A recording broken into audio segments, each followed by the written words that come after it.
Welcome back. Thank you for your company this morning on Studio 10. Well, for plenty of reasons, people find themselves single again, sometimes later in life. So how do you find love again if that's what you're after? Well, perhaps it's thanks to the kids, as Grandpa Simpson found with Marge's mum. You know, you remind me of a poem I can't remember, and a song that may never have existed, and a place I'm not sure I've ever been to. You're so sweet. Ooh, I feel all funny. I'm in love. No, wait, it's a stroke. No, wait, it is love. I'm in love. Wow.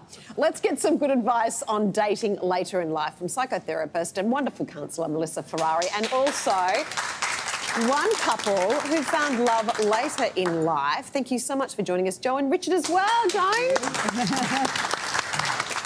Melissa, we can start with you. For many different reasons, as we mentioned earlier, through losing someone, through divorce, many different circumstances, you can find yourself single. So is it possible to find somebody later in life? Because sometimes you're not looking, are you? No, and sometimes you aren't really looking, and that is when it does happen. But I think it's absolutely possible if you stay open to finding the one again. You know, we're wired for connection. We are wired to actually be a pair, you know, science supports that. And so I think that later in life, that experience of I would like to find someone again, I think it is a perfect time to go looking because you know yourself a whole lot better.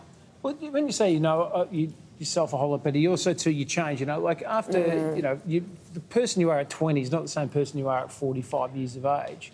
Does it make it easier for people to make better decisions about partnering when they're at that stage in life? I think what people do is, you know, as you go along, you do kind of reflect on what could I have done better, what part was mine in the relationship. And I think if you're a person that's able to do that, going out to find someone later in life is a whole lot better because you really are looking through different eyes. And when you're young, it's all of that kind of more hormonal experience and I want to be with somebody. But when you're older, it's different. It's more about safety, security, connection and love. And if you learn to share the remote control. Joan and Richard, tell us about your beautiful story. How did you guys meet? So our sons went to the same preschool. Sure. We were friends. We saw each other at parties, as in 3- and 4-year-old parties. And we didn't know we were single till we were at a Wiggles party and we just had that conversation and then we had a coffee and for the next 2 or 3 hours we even forgot the kids were there. So Really? That's bad parenting. Yes. This is not a segment on when have you been a neglectful parent. So for both of you, were you looking to reconnect with somebody or did it take you completely by surprise? By surprise, both, yeah, by surprise. I was single for about 3 or 4 years at that stage, or about 3 years. 3 years, yeah. So, you know, I was open but not actively out there looking. Life's busy, you know, with kids and that kind of thing. So it was really nice that it came along like that and just fit in with our lifestyles, if you want to say, yeah. Melissa, sorry, go Mary. What do you guys think that you shared commonly together that you didn't share with previous partners? What was it? One of the missing aspects that you didn't share in a previous relationship? Experience, for one thing. Yeah. Zest Not for too many life. details on that. No. Kids were a big binding for us. I mean, obviously we met through the preschool, but just having our kids at similar ages as well, that was... Not too big an age group.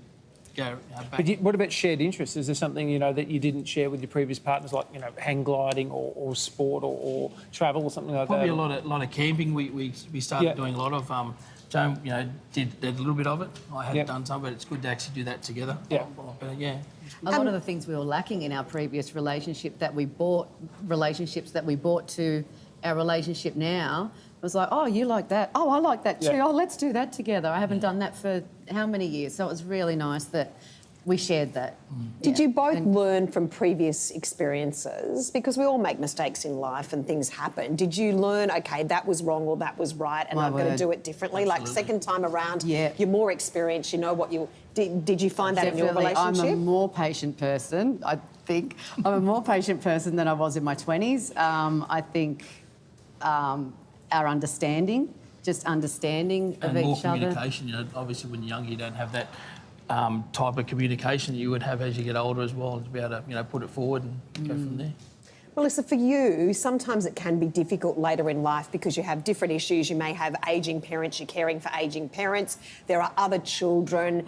There's lots of different complications. What are some of the tips to be able to blend the families well when you meet later in life? I think that it's really important to make sure that you create an environment that's very safe and secure. You know, if we can feel safe, kids and adults, it does create more of an environment where we can be ourselves and be able to negotiate, collaborate, and then everything feels just and right, you know, doing it that way. So I think that those kind of things where you do really look out for each other. You know, king and queen is the couple, you know, they're the ones that are kind of managing this home, and so it's very important to kind of stay in that position and as a couple manage what's happening externally. What about people who are, you know, these guys are, you know, obviously only in their 30s.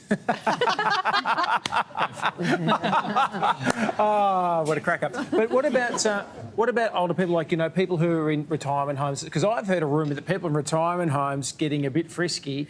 And is that true? Yeah, and true. they're starting to rediscover, you know, physical and emotional reconnections at that age. Yeah, they are. They do get to that point. I mean, there's many reasons why that does happen kind of when people do get older and in nursing homes. But, you know, there's the freedom and there's that still, you know, that I talk about it often, that wiring for connection. It is always So there. true. It's always there and it never ever goes.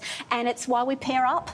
Yeah. Correct. Yeah. If we just want to quickly look at those tips again, Melissa, because they were great about finding love later in life. Don't get stuck on fixing yourself. That's interesting. What do you mean by that? I think that we can kind of emerge from a relationship and kind of feel like, you know, I've got to be slimmer, be better, be a better parent, be a better person.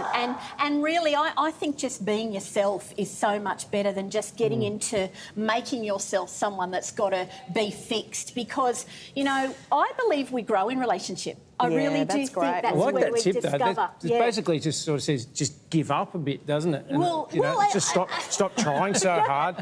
I mean, if the subtext is stop trying, and I like that. Well, do you like that? Yeah. How's your marriage going, Mary? Lower your standards and get your partner to also lower their standards. That's the formula for.